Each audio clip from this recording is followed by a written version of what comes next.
This podcast is part of the No Phony Podcast Network, the home of independent awesomeness.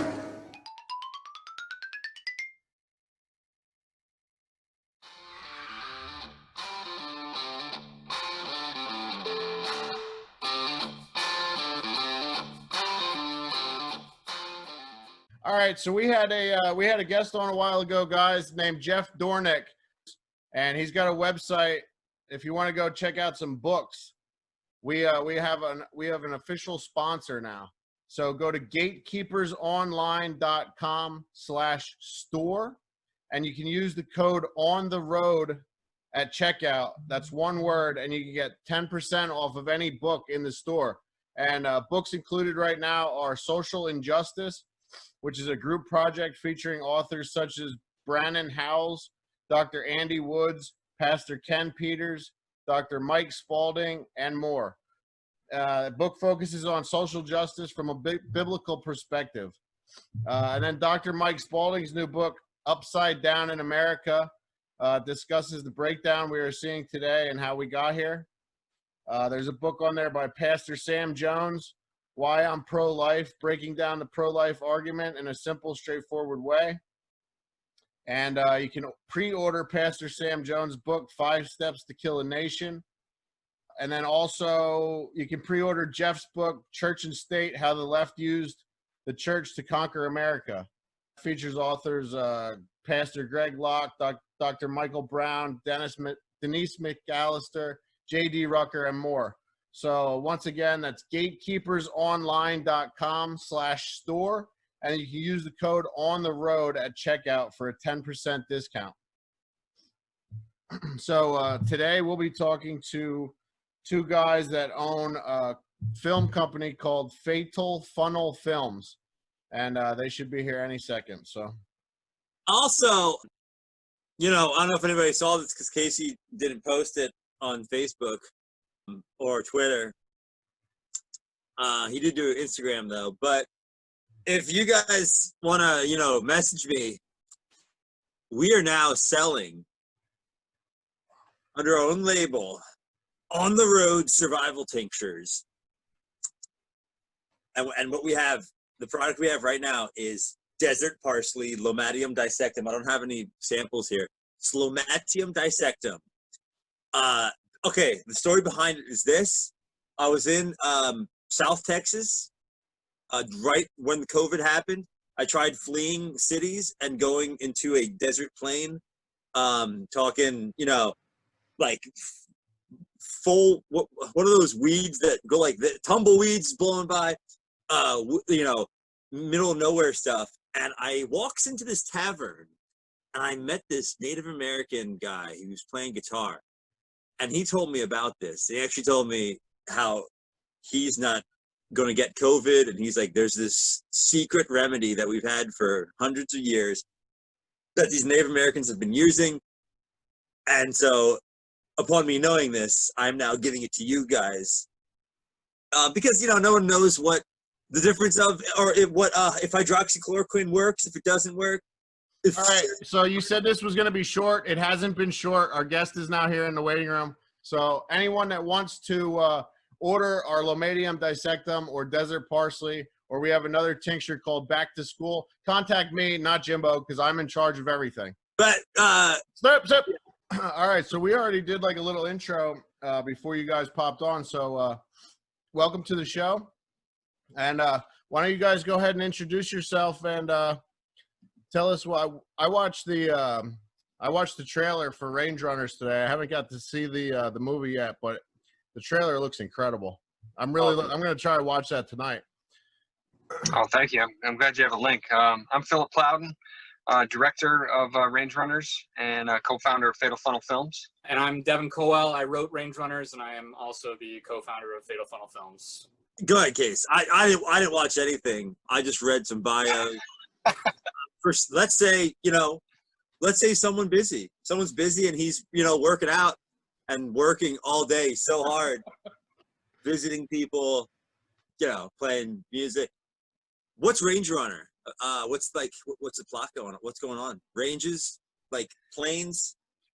No, it has to do with through hiking and running. So, if you're into that, a little track and field in there as well. Essentially, it's a story about a woman who's through hiking a secluded trail, and she runs into these guys who are also on the run, but not for the right reasons. And they end up taking her stuff, leaving her for dead. And she decides to go after him instead of going for help. So we have a whole kind of cat and mouse survival thriller in a really interesting part of the country, Southern Illinois, Shawnee National Forest. Ooh, nice. What got you into the spirit of writing this? Was this something that, like, maybe you guys seem like hikers? I've been on, I go on hikes with chicks. Sometimes I'll find a pile of girls. And did that come to, like, that dawn on you? You're like walking and you're just like next to girls and you're just like, I could just beat you and take all your stuff right now. Did that, like, how did that, like, idea come to your mind? You're so close. Yeah. So close, Devon. Let him have it. I was hiking the Smoky Mountains with my wife, which is kind of a semi-annual trip we do. We were actually hiking a portion of the Appalachian Trail in the Smokies. It's kind of been like a lifelong, I wouldn't say dream, but ambition that maybe one day I would go do the entire trail by myself. And I was talking about it with my wife, and she was trying to picture herself doing that very thing and said, I just can't imagine myself doing that. So, me being the guy that I am, always looking for a new story, I said, I can imagine that. And I did, and I wrote it down. So you would kind of like say to our female guests or our female viewers, weapons. Definitely, yeah. Right. Yeah, she's got to arm herself. Definitely is a resourceful person. The character that we wrote, Mel, and she's played by Celeste M. Cooper, who's a phenomenal actress here from Chicago. See, Celeste didn't really know much about camping and hiking and all that stuff, so she had to get used to her props and all kinds of stuff pretty quickly on set. But she conquered it. She nailed it. And, the character really uses a lot of her surroundings to her advantage and is able to find some things to kind of take back what's hers, which is our tagline. So, yeah, Devon has a lot of ideas that he came up with for the script that we ended up utilizing there really nicely. So it's pretty exciting.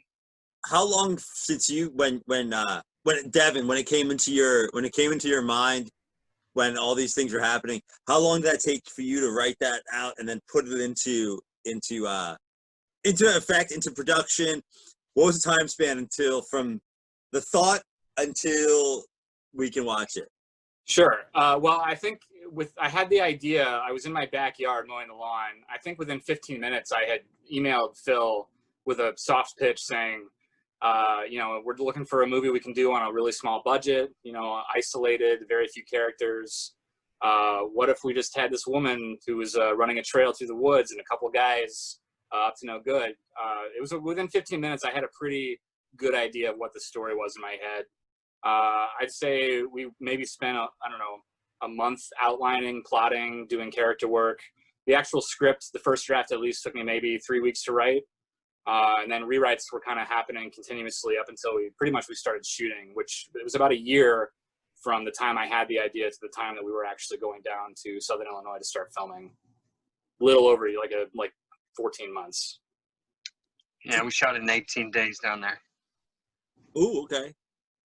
And was there any times while you were shooting there where there's, maybe some guys walking down there looking at your stuff, and there's like, anything happened in shooting, that? Nah, everyone was super friendly down there. I think we were a little bit of an oddity. I know that there have been films that have shot down there, but I think to the local population, having a film crew from Chicago is kind of a big to-do. We get a couple of looky-loos coming around going, what's all that equipment for? What are those trucks for? What are you guys doing here? But for the most part, yeah, everyone was super helpful, happy to see us.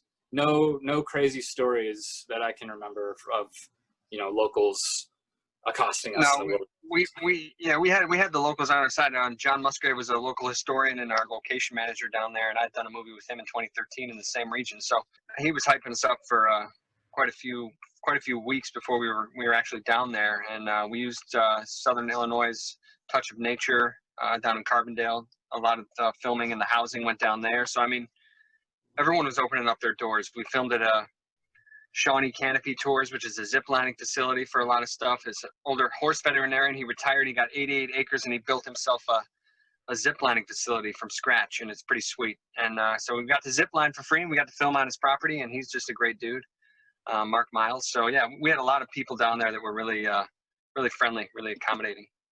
Yeah. What are you doing now? Like, when was this movie out? Because what are you doing right now that we can't do anything in some places, some trails and national parks? I don't know if anyone's seen this, but at some places, you know, not all. If you want to walk in a national park, you have to show your phone, and you have to say, I don't have, your phone has to say that you don't have COVID now.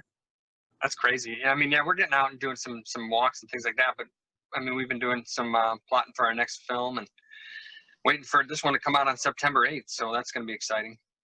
Yeah, we filmed it in 2018, so obviously it was pre-COVID. We could still be in the same room with each other. But yeah, we meet over Zoom and phone calls. We're working on several scripts to try to figure out what we're doing next. But yeah, we're just ready for this film to come out and for people to finally see what we've done with it. Tell us about your partnership. How far do you guys go back, and how about your company? How did that all get started? We met on the set of Chicago. Well, no, it was set of Jupiter Ascending, actually, that we met at. Yeah, sounds good. 2013. We were filming down there, and then Devon was talking to me about being a writer. I was talking to him about wanting to team up with a good writer and figure some things out for some actual screenplays of our own, some original content we could create. And it was 2014. We were just wrapping in a warehouse one night about a serial killer script that we've got on the back burner, and we just started going forward with some ideas. Devon said, I'll have an outline to you by Monday. I said, yeah, right, you know, blah, blah, blah. I've heard this before. And then I opened my email up on Monday morning. It's like 19 pages of outline with all kinds of interesting plot points and risks and things like that I love to read. And I was like, all right, how about we start up this company and get this thing rolling and just try to do it. So, you know, it was all, for us, it was all about story and content and finding a way to just make it ourselves and, you know, be our own bosses. So this is our first feature film. We did a short film and some other stuff before that, but this is our inaugural feature that we're getting out there for people to see. So we're excited. What got you, I mean, not what got you into this, but the way that you're making this movie, obviously, are like your personalities, like, did you ever act in your movies? Have you ever been, is there like a way that, you know how everybody like has like a way to their writing style, basically? Yeah. Are these movies extensions of both of you guys, of you're into the wild, into adventure? Have you always been like that? You know, were you that kid that's like, I'm gonna see what's at the end of this block and then the next one, and what's down this tunnel? Who fell down the well? You know, oh, that's where little, you know, Stevie, you know, broke his nose. Are you guys into that? Like, yeah. So actually, for this film in particular, I mean, like I said, I do annual hiking trips with my wife to the Smokies. Both Phil and I we're not like outdoorsmen, but we're very into getting away from the city, going out, challenging ourselves. Part of my, I wouldn't say writing process, but creative process is most certainly just the idea of putting myself in a situation and saying, okay, well, what would I do here? How would I get out of this? In the case of this movie, there's literally a scene where the main character, Mel, is tied up with a belt behind her wrists to like a shelter support post. And I was trying to think of like, well, exactly like what are the ways you could get out of this? So at about 3 o'clock in the morning, which is when I do my writing, I tied myself to the banister of my staircase with the belt behind my back. And I worked at trying to get out of it for maybe 10, 15 minutes. Luckily, I did manage. My wife didn't have to get out of bed to come save me from myself. But yeah, it's very much so like not imagining. I'll video it next time. It's not imagining like things that I want to be able to get my head inside the space of the characters and the situations and really practically work it out so that it comes across on screen, that it makes sense, the choices characters are making and how they're dealing with things, so that it's coming from an honest place where I can say like, oh yeah, this makes sense. This is what I would do. We like to joke that I'm a method writer. Yeah, he's pretty much a method writer. I was going to say, you know, I'm the same way with, I mean, I grew up hiking and camping and doing all kinds of outdoor stuff. And so, I mean, this script really spoke to me on that level when he brought it to me. And I've always been into adventures and things like that, you know, just all kinds of sports and things like that I was doing when I was a kid growing up. So yeah, I mean, I was always looking to go down those roads that were untraveled and kind of blazing our own path. You know, my old man was a photographer and kind of just did that on his own himself. So it was like I grew up with an artist influence, and you know, this partnership that Devon and I have together, it's unique in the fact that we vibe very much off of each other and what we're trying to create, and then these stories we're relating to, and we're relating to the characters, and when we bring them to life on screen, we hope that people can connect with them on some level, because we are connecting personally, very much so. Now, Devon, and you said that you wake up at 3. That's your writing time. Is 3 a.m. I stay up until, yeah. I mean, I usually start around 11:30. But yeah, I'm a nighttime writer. I'm usually up till 2, 3, 4 in the morning, depending on how into what I'm doing I am. A lot of the ancients said that 3 a.m., if you ever wake up at that time, right, it's for a reason. It's like the hour of meditation, the prayer. That's like when all like the spirits are coming in at all different angles. 3 a.m. I've been waking up at that time a lot too. And as soon as I wake up, you're probably dreaming, lucid dreaming maybe. And for some reason, whenever I lucid dream, I just like conjure up all these chicks, and it's just one big grope fest. But like, I'll wake up, right? And as soon as I do, I'm like, what's going on? Like, I just, because now that I've been reading about this, I try to like think about, okay, why did I wake up? And I'm just trying to like let things happen and meditate over it. So I don't know if you've ever heard of that, but yeah, actually, I talked to Phil about something I call 4 a.m. philosophy, which is sort of similar. It's because I stay up so late, but somewhere around 4 a.m., there's just this point where it's like, it's way too late to go to bed. It's too early for most people to be awake. And the things that happen in your head at 4 a.m. just seem like this monumental, like, I have to write this down. I have to figure this out. It's a lot of pacing.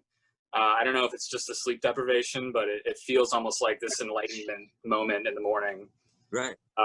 So sometimes I write absolute crap at 4 a.m., but it's not, you got to get it all down. You share it all though. I mean, yeah, we're always talking about this kind of stuff in late nights, and that's where the creativity can really flow with us. So I love it when he brings something, even if it's good or bad, it's usually interesting. So yeah.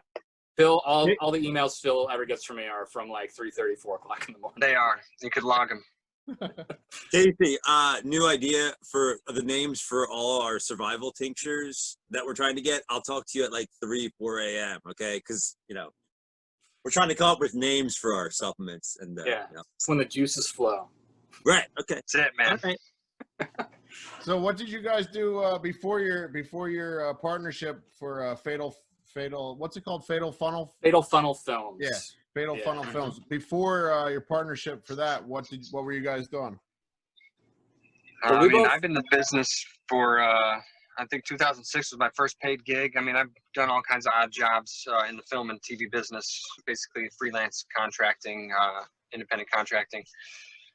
Location management for Chicago PD has been something I've been doing, location scouting, and independent films, just for a long time. It's always been what I gravitated towards. So it's kept me busy, and I've been fortunate enough to work consistently here in Illinois for over a decade. I was also doing film, working in the film industry. I graduated college in 2012, but even during college, I was doing like editing and content production for the campus housing television network. I jumped into the film industry here in Chicago. I started out as a PA. I did some location work. That's how Phil and I met, like we mentioned. And up until about a year ago, I was still working pretty regularly in the film industry. I'm now like a stay-at-home dad, but it gives me a lot more time to write and focus on filmmaking for myself. So focus on those Rubik's cubes behind you. Oh yeah, I gotta say something about that. What's going on back there? That's my Rubik's cube collection. I was well known in the film industry for carrying a Rubik's cube on me at all times. Yes, I can do them. It takes me about 30 seconds, but it's just you should see him do one of these. You should put him on the spot right now.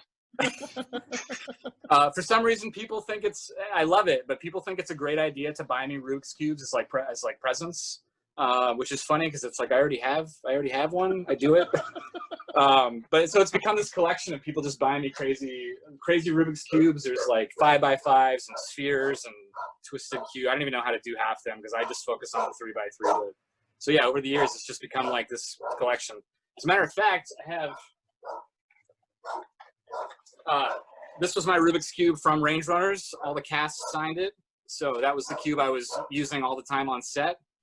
So it's my Range Runners cube, which I now keep up on my desk. Nice. Yeah.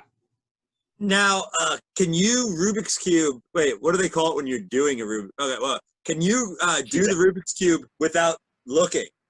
No, I have to look at it, but do it pretty fast. Is there a way to do that? Like I thought I've seen people do it because it's like I don't know if there's like a way. It's like forward, left, right, and then like they have this whole thing. But I thought up, down, down. Yeah, right. It's like a Tecmo Super Konami code of Rubik's Cube. It's the Contra code, man. It's up, down, left, right, BA, select, start. Come on. Oh no. Yeah, it takes a lot of practice. You basically have to memorize all the moves you're going to do before you start to do it without looking. It takes a lot of practice that I don't have time for, but I have to reference the cube. I don't look at it the whole time, but as long as I know what the next move is and I can keep my attention elsewhere while I'm doing it, I can have conversations while I do it generally. It goes a little slower. This has become Rubik's Cube, the Rubik's Cube interview. Yes, it has. It's hilarious, though. You're on set. You're talking to the Rubik's Cube while you're talking to somebody else, you know? Yeah. I had to ask you about it. No, it's cool. I appreciate that. How long? Okay, all right. I've always liked anything that takes your two left, right brain and go like that. I've always liked that stuff, like juggling. You need to find more of it then. Do you know how hard it is to, like, all right, so you can do this, and you can be like, oh, yeah, obviously what we're going to have to do in this TPS report is have the, you know, like, you can, like, you know. I mean, I don't know what kind of work you're in, but besides movies or anything, you guys have jobs, but. They're in the movie business. Yeah, well, we're in the movie business, baby. Takes up a lot of time, like 70-hour weeks. So we don't have 7 jobs. No. Right. You know, times are hard right now. We got to find ways to survive, I guess. Get a Rubik's Cube. And get into it. Devon will teach you. You could probably find a YouTube video that explain it way better than I can. Okay, well, guys, thanks for coming on the show. Before we wrap, I usually do this thing, like, you know, what is something you can leave for our listeners to put in their pockets to pull out for at another time in their life where they'd be like, oh, you know what? Phil Plowden said this one thing at one time, and let's say they're hiking in the wilderness somewhere in a wooded glen, and they need some sort of advice or, you know, a good piece of mental candy to go off of for a day. Do you guys have anything for, you know, people writing movies? I would just say don't listen to the naysayers. Just stay in your foxhole. Just do it yourself, you know? Just Right. take all that dream and everything that you have in your head and just put it down on paper and never stop writing, and just, like, don't ever let anyone tell you that you can't do it. I mean, that's just simple advice, but, you know, too many people give up, or too many people listen to the wrong people, and you know, then you're just gonna be an armchair quarterback. You know, you just got to get out there and do it. You got to get out there and put everything, all your passion, all your energy into it, and yeah, just never give up. You know, it's pretty simple, but it's remains resolute today. You know, there was a million times where we could have just thrown it in and just done our studio jobs or our union gigs and been fine with it, but we wanted something else. We didn't want to be complacent. You know, we wanted to go out there and really just blaze our own trail. So that's what we're trying to do. Yeah. Yeah, well, along the same lines, I think for me, at least in the writing process, the thing that I've learned that's probably the most important for me is writing the scenes that I want to see. No matter how many people tell you it's the wrong way to do it, even if it is the wrong way to do it, it's the right way to do it, because whatever inspires you to want to put the thing on the page in the first place. I can tell you from having watched actors act out scenes that I wrote now that it's well worth having that moment where you realize, like, the way you wanted it to be is exactly how it turned out. It's a really awesome moment. So don't write what you know, but write what you want to see, what you want to love, what you love. Awesome, man. Well, thank you guys for taking the time out out of your day to do this. And we appreciate it. A couple quick Absolutely. questions. Where can I get one of those T-shirts? Or where can anyone get one of those T-shirts? I don't think that they're available for purchase yet. This was made by our partner Christian Crocker, just as like you completed a movie gift. But who knows? Yep. One of these days, maybe we'll get some revenue and get some merch out there. We'll have a line, but in the meantime, go to fatalfunnelfilms.com and check out all the information about Range Runners, and we're coming out on September 8th. It's gonna be blazing. So Yeah, that was that was going to be my next question. Where can everybody find you guys? Instagram, Twitter, website? We're at Fatal Funnel Films, at Range Runners Films, our film, and we got a Facebook page too. We got a website, Fatal Funnel Films, and then September 8th we're going to be coming out on that the Amazon and all the good places, Hulu and things like that. So we hope for Hulu, but we'll see. Sure. Awesome. And another question. Is it okay if I play the trailer at the end of this podcast? Yeah. Yeah, Awesome. definitely. Awesome. All right. Well, stick around for the trailer then, because I will put it at the end of the video. Thanks again, Cool. guys. We really, Thanks really so much. appreciate it. All right, man. You guys take care. Thanks. You too. Yeah. Your body will always fight against you. That's what it was designed to do. Don't let it.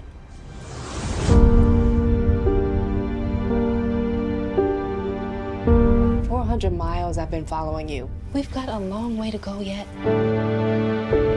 You don't have to prove anything to anyone, Mel. See you in 8 days.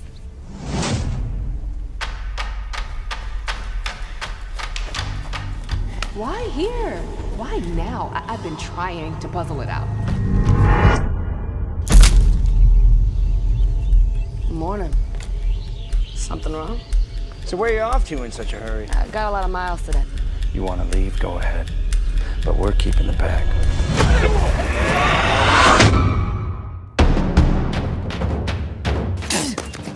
You better hope I don't see you again. This is my territory!